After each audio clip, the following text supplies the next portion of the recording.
So you're looking to pre-purchase Ready or Not on console, or maybe you're watching this well after the game has already released. As a new player, you'll quickly notice how intimidating this game can actually be, especially if you're new to tactical shooters. There are many aspects about Ready or Not that you may not immediately realize going into it for the first time. And it's been such a long time since we've created any type of guide or basic tutorial videos for the game, and I think it's about time that we get back into that. Now keep in mind, there is a lot to go through regarding the game, and we won't be able to cover it all in one video. So don't forget to subscribe so you can be updated on future Ready or Not guide videos. So Ready or Not is Void Interactive's take on the original SWAT 4 game. This game is supposed to be a realistic SWAT police simulator. Now one thing I will say, you aren't going to get very far if you think you can just deploy into a mission and just shoot everything that moves. I mean, you can, but it's not going to be very fun, especially because this game has a specific goal at the end of the day. This isn't your typical military tactical shooter, and your actions in the game have consequences. The game has a use of force penalty system, and it will test you on your decision-making skills. If a suspect isn't considered a threat and you decide to engage them with deadly force, you will be penalized for this. The same goes for using other types of force like a taser or other less than lethal weapons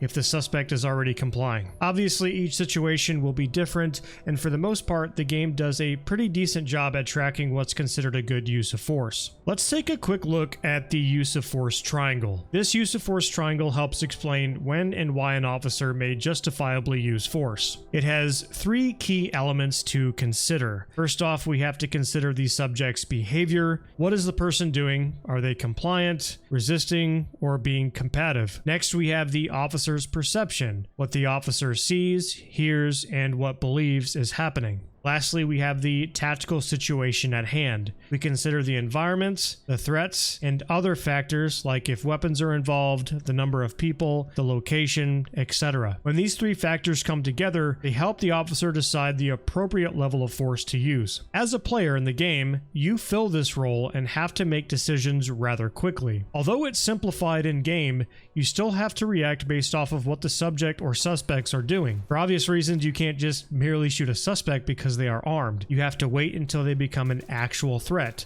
like shooting at you or your teammates or aiming the weapon, etc. Now, the use of a taser may be more applicable if they're just merely failing to drop the weapon. The same goes for other less than lethal devices. You also have to consider that the game does push you to use more less than lethal tools rather than relying completely on lethal weapons. This is due to the game's scoring system, and you will learn this over time while playing. The more suspects you take into custody, the better the score will be at the end of the mission. However, most people who have a decent understanding of how policing works will understand that this isn't very realistic. Shooting an armed man with a beanbag shotgun or a pepperball gun while they are actively trying to kill you with an automatic weapon isn't the appropriate response for police. The police are taught to end the threat when the suspects get to a certain point to where they will cause great bodily harm or death to either the officers or innocent civilians. However, I do have to say this is a video game at the end of the day, and you can play the game however you'd like. If you'd like to play that more simulator-esque style, you can obviously play it that way, or you can play it the other way where you just go in with a bunch of less than lethals and you try to go for that S rank. Now, if you wish to get an S rank, which is the highest rank achievable,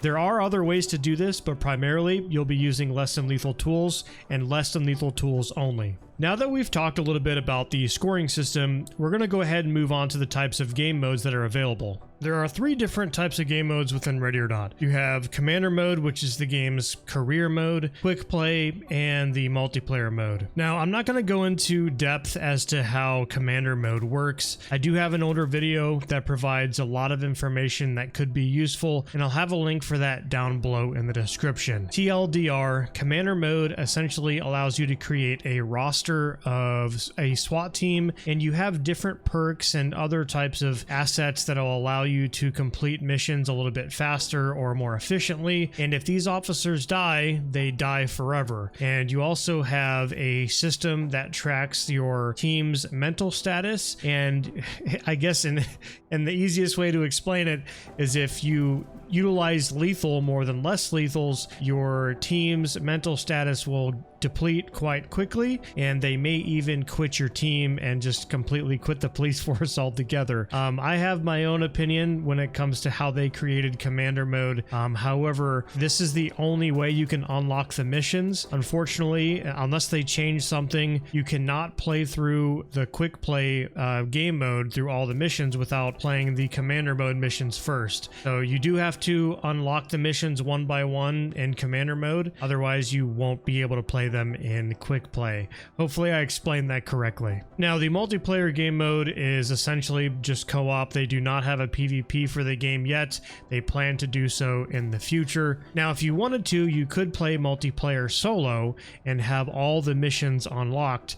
However, when I say solo, I mean solo. You do not get any AI teammates, unfortunately. Either way, this is all pretty self-explanatory. We're going to go ahead and move on. All right, next we're going to go over utility. The first thing we're going to look at is our firearm choices. I personally recommend going for a rifle of some type over any other weapon option in the game. If you're going for the lethal approach for your first playthrough, pick something with a lot of stopping power. I personally like the GA416 with a hollow sight, a SOCOM suppressor, a combat grip, and a flashlight. This has been my go-to rifle since the beginning of beta in 2021. For my sidearm, I go for the Glock 19 with a flashlight, or you can go with the 5.7 for the better magazine capacity and armor penetration. I typically like going for a flashlight over the visible laser for my firearms. I will only really go for the infrared laser if I know I'm primarily going to be using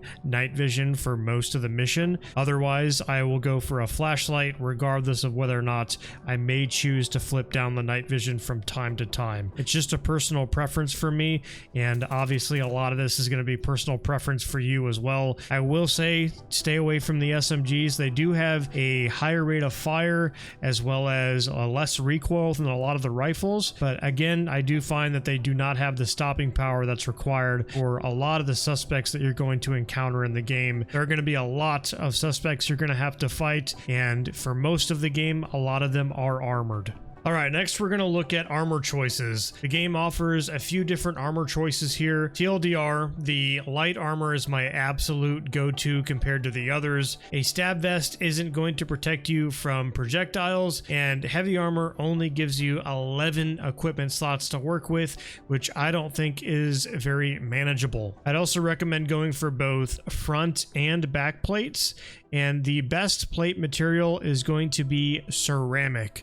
Steel plates are technically stronger, however, they do have the threat of spalling, which results in bullet fragments hitting you or your team members when you get shot in the plate. When it comes to ammunition types, I always choose whatever is suitable for the type of mission. If I know the suspects are going to be wearing armor, I choose AP rounds, and if I know they are unarmored, I'll choose JHP rounds. AP stands for armor piercing, and JHP stands for jacketed hollow points. AP rounds are great for shooting those who are wearing armor, and jacketed hollow points do well against unarmored targets. Pretty self-explanatory. Now, when it comes to managing the number of slots, I typically go for 4 rifle mags, 2 pistol mags, 6 grenades, and a taser. In single player, I like to have as much ammo and flashbangs as possible on my person, and I'll give all my tactical devices to my SWAT AI members. So C2 charges and door wedges will typically always go to my AI teammates. Taking a look at long tacticals, especially in single player, I always recommend a mirror gun for new players over any of the other long tactical options. The mirror gun gives you a huge advantage compared to the other devices, that it extremely outweighs the benefits of using any of the other options. When it comes to helmet attachments, I always recommend night vision, as there's really no reason not to have them equipped. They are there if you need them and can provide a huge advantage compared to just having a flashlight. Now, the ballistic mask is super unrealistic, and I typically don't use them in my games and a lot of my gameplays that you guys have probably seen. However, from what I understand, they do actually provide some ballistic protection. However, the level of protection it provides is unknown to me. I know in real life these things will maybe protect you from like a 9x18 pistol round, and that's about it. Also with that, I've never really seen SWAT teams utilizing these, and they look super goofy to me. However, if you are trying to min-max and wear the best gear possible, go for it. Now, the anti-flash goggles provide a small benefit when it comes to accidentally getting flashed by your teammates, and the gas mask will protect you while using tear gas canisters as well as pepper balls. Just keep in mind that you cannot use the gas mask and the mandible at the same time. Next, we're going to take a look at door wedges. Now, door wedges are absolutely necessary when it comes to ensuring you have the best security possible during your missions. Although unrealistic, they will jam a door and keep suspects from flanking your team. You can also remove a door wedge after you've already placed them down, which will retain that door wedge and allow you to use it again on a different door. Like I said previously, I will typically always give my door wedges to my AI team members, so that way I can use my slots for more important items like ammo and grenades. Next, we're going to talk about breaching options. Now, if you're using my advice and choosing to use a mirror gun, you'll want your AI team members to breach doors for you. Just make sure that you check for traps before deciding to breach the door. I personally recommend checking for traps with the mirror gun and simply lockpicking the lock, cracking the door, and checking for a trap a second time rather than using any type of breaching device. The reason for this is obviously you can miss a wire with a mirror gun. I have done it multiple times before. It's also kind of hard to see ordnance as well, depending on how dark the room may be. So to me, it's always smarter to lockpick that door, crack it, and then check for a wire a second time, just to ensure you're not going to blow up when that door goes open. Alternatively, you can use a C2 charge. Just stand back in case there is a trap on the door so you don't blow up your team. Removing traps is quite simple.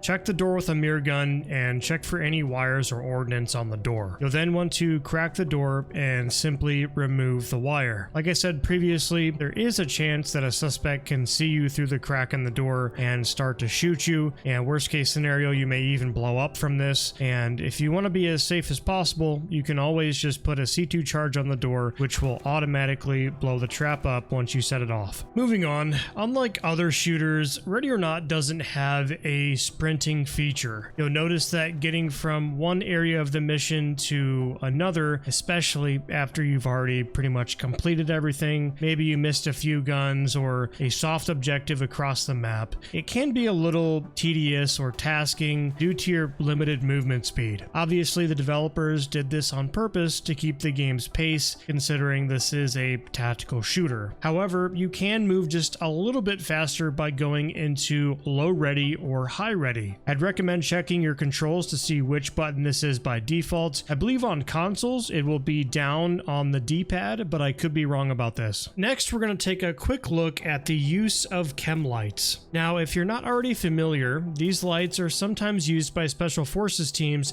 to indicate that they have cleared a room or an area of a building. You can use these the same way in Ready or Not by dropping them down outside of a doorway to mark your cleared spaces. Just keep in mind when doing this that sometimes suspects can run into these spaces after the fact if you don't have total containment of the structure, which is more than likely going to happen quite often. In other words, don't totally rely on these, as suspects can easily get back into rooms you've already cleared. Alright, now we're going to move on to Team AI. The SWAT Team AI in Ready or Not will adhere to various commands set by you, the team leader. Open your SWAT command interface and you'll see a list of options here. It's pretty self-explanatory, but the most important ones are going to be the Move To command and the Fall In command. Move To allows you to command your team to a specific location, and Fall In allows you to request your team to follow you in a designated formation. Another important command here to take note of is that you can have your AI team members use shields. Just go to the Deploy command and you'll see it as the last option. You can also switch between red and blue team, allowing you to have one squad holding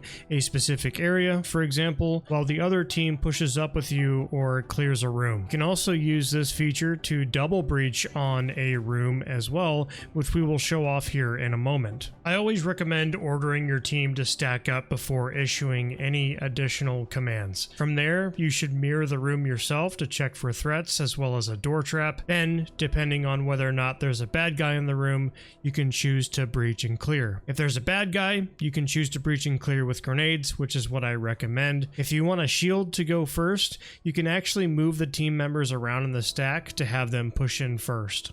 There are many different options you can choose from when it comes to your preference for breaching a room. For example, if you'd like, you can choose to breach the door yourself for your entry team to make entry, have a team breach for you so you can make entry yourself, or you can even have the team breach the door and wait for you to throw a flashbang in before they make entry themselves. Lastly, we're going to take a look on how you can do a double breach. A double breach is when you have two separate teams set up on two separate doors that lead into the same space to increase your overall domination into the room. For console, you'll want to check your controls and look for the hold command setting. This is the key you'll want to hold down during this breach. Have one team, either red or blue team, stack up on a door, hold down your command button. Now, if the door is locked, you can either lockpick it beforehand or you can cue a breach to breach the door. Just keep in mind that this will take time and delay your breach if the other team doesn't have to breach the door. Cue the command for the open and clear, or you can open and clear with a grenade if you'd like, and do the same with the other team on the other door that leads to the same space. Again, just keep in mind that if one team throws a grenade in and the other team doesn't, one team is going to be delayed. When you're ready to execute, go ahead and pull up your command menu for all teams and select execute. Green team! Got an opening here. Opening on the right.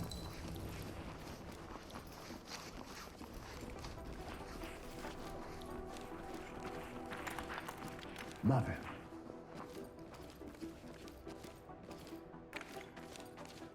We're going to quickly go over soft objectives. Now, by default, you have two main objectives for all missions. You have bring order to chaos and rescue all of the civilians. Some missions have hidden objectives as well that, if located, will hard complete the mission and give you the max points possible for that mission. If you miss these objectives, you won't receive the highest score possible, even if you take all of these suspects into custody without any use of force penalties. Some missions have additional objectives that are required in order to complete the mission, and these objectives are always going to be displayed on your in-game tablet as well. Now, moving on, one thing to take into consideration is the variety of hiding spots that suspects and civilians can hide in. Although it's uncommon to find them in these areas, it's still worth it to check because they will sneak up behind you and your team and ambush you if you do not clear these rooms properly the first time around. Although it doesn't seem like a huge priority, it's actually super important to secure incapacitated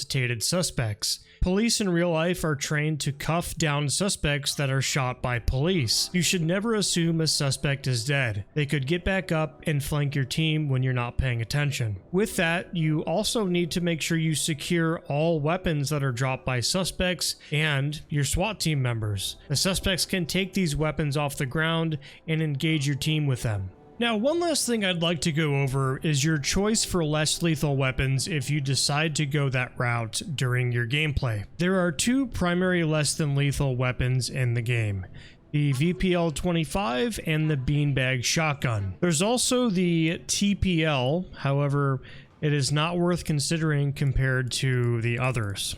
I don't have a personal choice for either of the two, however, I will tell you the pros and cons of both. The VPL-25 is a pepper ball launcher, and it tends to be pretty weak when it comes to actually getting the suspects to comply. You'll be using quite a bit of ammunition on the suspects in order to get them to surrender. The pepper ball does have greater distance though over the beanbag, and that is one thing to consider. With the beanbag shotgun, it will immediately cause them to be stunned, which is a huge benefit as long as you can hit your shots. However, you do need to be careful because if you shoot a suspect in the head with the beanbag shotgun, it will immediately incapacitate them or even kill them. And that is a huge downside of using the beanbag shotgun, is that it can ruin a run pretty quickly just from one unfortunate mistake. Either way, that is going to wrap up the guide. I hope you guys learned something, and I hope this helps for when Ready or Not releases for console on the 15th of July. Thank you guys so much, and we'll see you in the next video.